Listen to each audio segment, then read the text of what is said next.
Magandang hapon, ito na po ang ating update ukol sa Tropical Depression Nando ngayong araw ng Huwebes, September 18, 2025.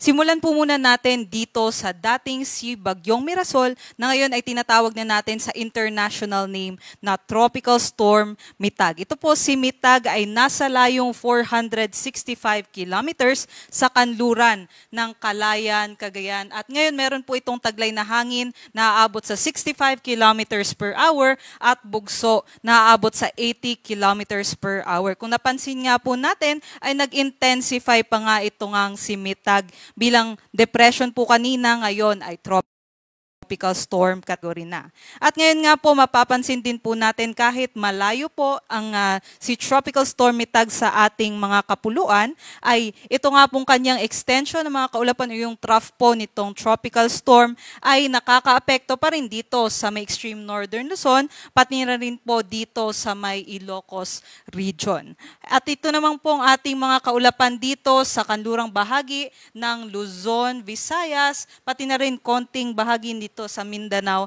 ay sanhi naman itong southwest monsoon na may konting enhancement po or pagpapalakas dahil naman nitong si Tropical Storm Mitag. Kaya't asahan po natin yung makalimlim na panahon na may tsansa ng mga scattered rain showers, especially during the afternoons and evenings po yan. Dito sa may Central Luzon area, particular sa Zambales, Bataan, pati na rin po dito sa may Pampanga, Bulacan, sa may Metro Manila, western sections din po ng Calabarzon, sa may Mimaropa area, pati na rin sa may Western Visayas, Negros Island region at dito rin po sa may Zamboanga Peninsula. Kaya't posible po yung mga flash floods at landslides sa mga nabanggit na lugar, kaya't mag-ingat po yung ating mga kababayan.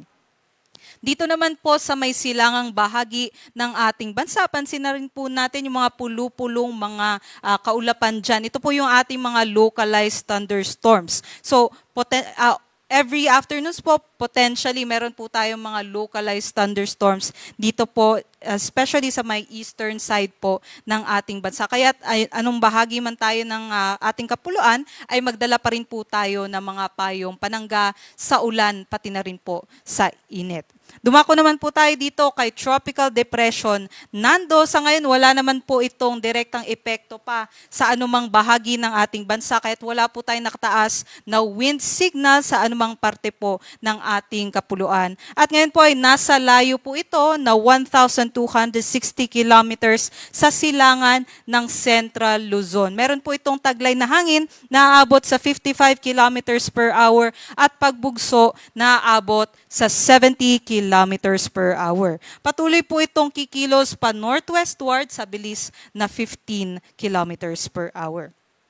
Ito naman po ang forecast track and intensity nitong si Nando. Nakikita nga po natin magpapatuloy po itong kumilos sa northwestward na motion at habang kumikilos po ito ay mag-i-intensify pa nga bilang isang typhoon category earliest po by Saturday. At patuloy po ito magno-northwestward. Pagdating naman po ng Sunday ay mag-westward motion po ito patungo dito sa may extreme northern Luzon or dito naman sa may northern Luzon area. Hindi din po natin inaalis yung tsansa na ito'y maging super typhoon category, kaya't mag-antabay po tayo sa updates galing dito sa Pag-asa. Simula nga ng Sunday ay asahan na po natin dahil malakas na nga po itong si Nando, by that time possibly maging typhoon category na nga po ito, ay hihilahin na niya yung southwest monsoon o habagat. Kaya't maaapektuhan na nga by Sunday, simula Sunday pa lang ay meron na tayong combined effects ng southwest monsoon at nitong si Nando, at posible nga po sa may western sections ng ating bansa ay uulanin na nga po tayo. Ito naman po ang ating aasahan na lagay ng panahon bukas sa Luzon, Visayas at Mindanao. Habang papalayo po itong si Tropical Storm Mitag ay magiging maliwalas naman po ang ating panahon sa Friday hanggang sa Saturday. At hindi naman natin inaalis yung tsansa na magkaroon po tayo ng mga localized thunderstorms, especially during the afternoons and evenings. Dito nga po sa may eastern side ng ating bansa, asahan natin ang maiinit na panahon kaya't posibleng umabot sa 32 degrees Celsius sa may Legazpi at 33 degrees Celsius naman sa may Tuguegarao. Sa Metro Manila naman, posible po tayong mag-expect ng agwat na temperatura na 24 to 31 degrees Celsius. Dito naman po sa may Palawan, Visayas at Mindanao, asahan din po natin ang generally fair weather conditions at meron lamang po mga tsansa ng isolated thunderstorms nga sa afternoons or evenings. Ito naman po ang ating inaasahan na agwat ng temperatura kung saan mataas nga po yung ating mga temperatures, posibleng umabot sa 33 degrees Celsius dito sa may Zamboanga, Cebu, Cagayan de Oro City at sa may Davao. Para naman po sa ating sea conditions, wala naman po tayong nakataas na gale warning sa anumang baybaying dagat ng ating bansa, ngunit nasa katamtaman pa rin yung ating mga pag-alon dito sa may Northern Luzon area. Pero pababa naman dito sa may Visayas, Southern Luzon area, pati sa Mindanao ay nasa slight to moderate lamang or banayad hanggang katamtaman ang ating mga pag-alon. Dumako naman po tayo sa ating 3-day weather outlook from Saturday hanggang sa Monday. So asahan nga po natin, by Saturday, generally fair weather conditions na lang po tayo. Liban na lamang dito sa may Legazpi City or sa may Bicol region area, pati na rin po sa may Samar Islands, Aurora at Quezon dahil habang papalapit na nga po itong Nando, by that time sa Saturday ay posible na siyang nasa typhoon category, ay yung trough near extension ng mga kaulapan nito ay makakaapekto na nga at magdadala ng cloudy skies with scattered rains and thunderstorms dito sa may Bicol region, Samar Islands, Aurora at sa may Quezon din po.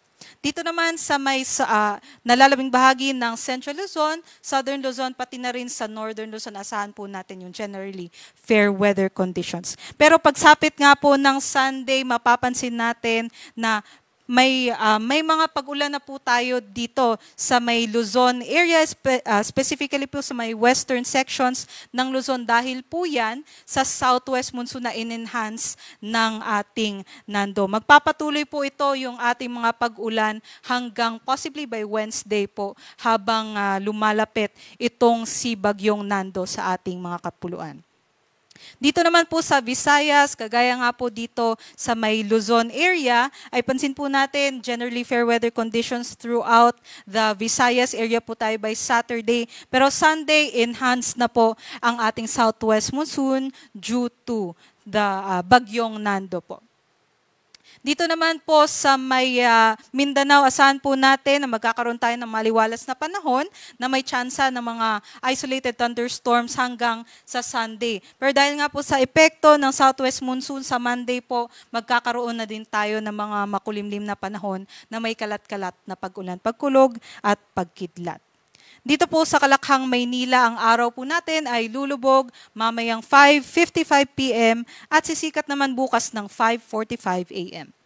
Para sa mga karagdagang impormasyon, bisitahin po ang ating social media pages sa X, Facebook at sa YouTube. At para sa mas detalyadong impormasyon, bisitahin ang ating website sa pag-asa.dust.gov.ph. Manatili po tayong nakatutok dito sa Pag-asa ukol sa mga updates dito kay Nando.